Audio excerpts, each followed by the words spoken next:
திருவண்ணாமலை அருகே 2 சிறுவர்கள் ஏரியில் மூழ்கி உயிரிழந்த சம்பவம் அப்பகுதியில் சோகத்தை ஏற்படுத்தியுள்ளது.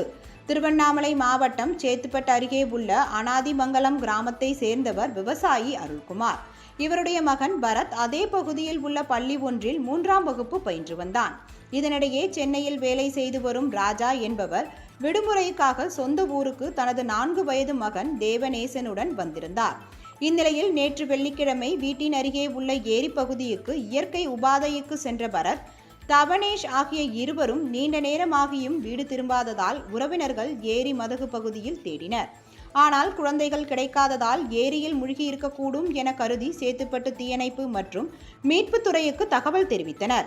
விரைந்து வந்த தீயணைப்பு மற்றும் மீட்பு பணித்துறையினர் ஏரி மதகு பகுதியில் 1 மணி நேர தேடலுக்கு பிறகு 2 குழந்தைகளையும் சடலமாக மீட்டனர். இதுகுறித்து சேத்துப்பட்டு காவல்துறையினர் வழக்கு பதிவு செய்து குழந்தைகளின் சடலங்களை உடற்கூறு ஆய்விற்காக திருவண்ணாமலை அரசு மருத்துவமனைக்கு அனுப்பி வைத்தனர். இச்சம்பவம் கிராமத்தில் சோகத்தை ஏற்படுத்தியுள்ளது.